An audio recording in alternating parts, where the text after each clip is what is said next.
8 underrated thriller book recommendations. Hi guys, my name is Sharon and here we read books from all different genres, so if that sounds like your thing, please like and subscribe. I always find myself reading the really popular and hyped thrillers, but I'm trying to actively read lesser known and more underrated books and thrillers this year. Here are some that I really enjoyed. First book, Twisted by Steph Cavanagh. I don't know if my mic is picking up on the building works outside, but it is so noisy and off-putting.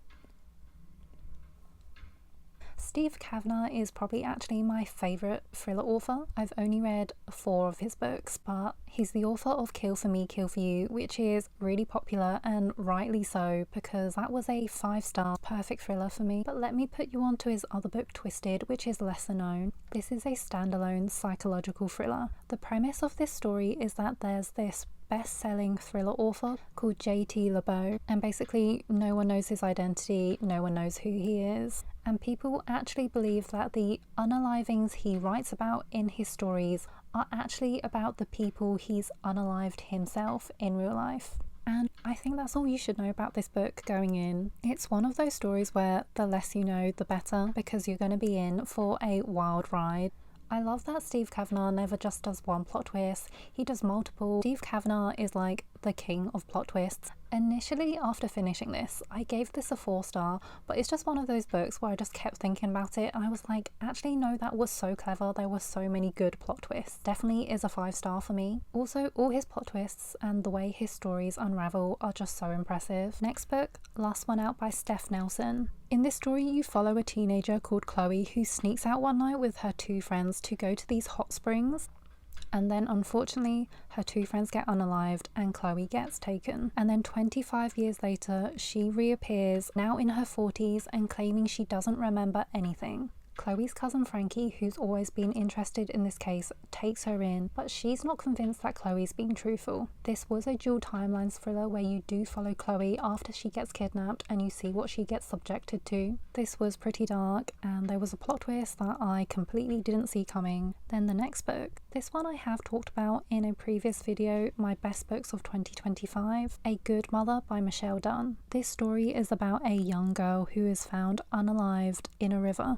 And the police think this case isn't suspicious, but the mother knows that her daughter is deeply afraid of water and therefore would never go near a body of water. She's a devastated, grieving mother and no one seems to be taking her concerns seriously, and not even her own husband. So because of this, she starts her own investigation, which includes neighbours and family friends, and she ends up uncovering a lot of dark secrets. This was a really complex and nuanced thriller where you'll see the lengths that parents go to protect their children. This was definitely a slow burn, but I was so hooked on all the different characters' storylines and what everyone was experiencing and going through. This was such a well-written thriller. I really did not see the plot twist coming. 5 stars, and this only has around 500 ratings on Goodreads, so it's criminally underrated.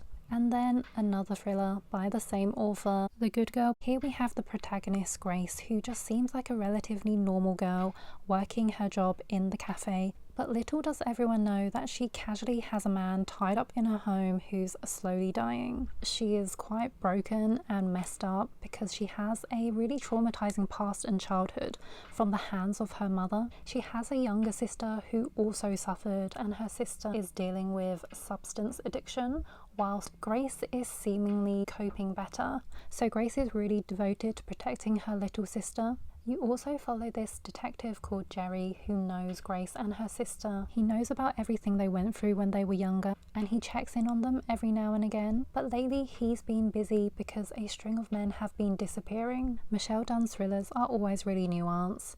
This book really dives into trauma, mental health struggles and addiction, and I think Michelle Dunne is really good at writing characters and stories where the things that the characters are experiencing feel really raw and real. Now I'm thinking about it, this was a quite sad and emotional thriller, and there was a really shocking plot twist in this. The next book is Don't Tell by Mary Stone and Matt Giegerich. This story follows a counsellor called Lizette who works at a retreat for troubled teens called Camp Wildfire. Lizette seemingly has a perfect life with a loving husband and a really rewarding job, but one day a new teenage girl joins the camp and she is pregnant, and this situation brings up Lizette's traumatic past. It reopens old wounds for her which she hasn't properly healed from. Lizette suspects that the father of this teenage girl's baby is a much older man. This one has under 3k ratings on Goodreads, so quite underrated. This was a bit of a slow burn but had an air of suspense and tension which really built up to all the twists at the end. This was dark and twisty with a lot of deception and red flags. I really enjoyed this and this was a solid thriller. Then my next recommendation,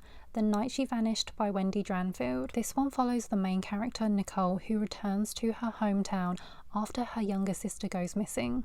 Nicole's been estranged from her family for so many years now, but she has no choice but to return home after her sister vanishes. Her estrangement stems from her best friend disappearing when they were younger. She actually suspects that her parents were behind her best friend's disappearance, and now after all these years her sister has gone missing as well. She again suspects her parents. They're acting really suspicious and she wants to get to the bottom of this. This one has quite eerie small town vibes. Again, a bit of a slow burn at the beginning. I'm starting to see a pattern and I think I do like the slower burn thrillers, but a slow burn that was worth it. There's so much suspense and tension that builds up, and then you have plot twist after plot twist. I really liked how this one unraveled. This one has a few thousand ratings on Goodreads, but it was so twisty and deserves a lot more love. My next recommendation, The School Reunion by Shalini Boland. Here you follow the perspectives of two different characters. You have Chloe, who is divorced, bored, lonely. She doesn't really have much going for her in her life right now. She gets invited to her school's reunion, which she decides to attend.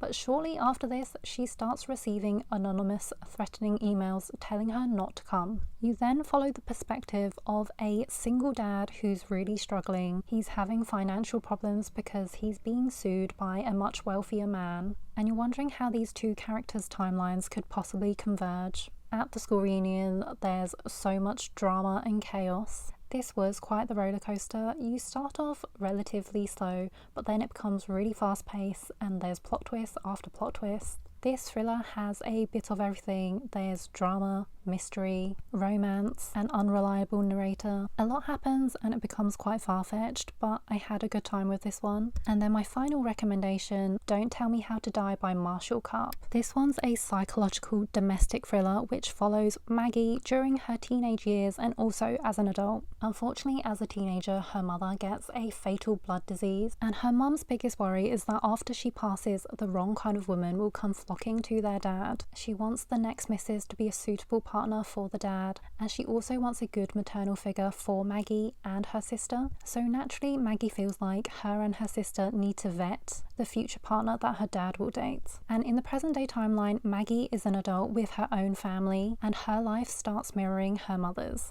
I really had no idea where this one was going and I was completely shocked at the plot twist. This was a good story, but I felt quite neutral about it in the beginning, but in the last quarter it really piqued my interest and picked up. And actually I look back and this story was so complicated but so well done. It had me rethinking everything and the plot twist alone really made it for me. And those were the 8 underrated thriller recommendations that I really liked. Let me know if you've read any of these, or let me know if you have any recommendations for underrated thriller books as well. Thank you for watching and I'll see you in my next video.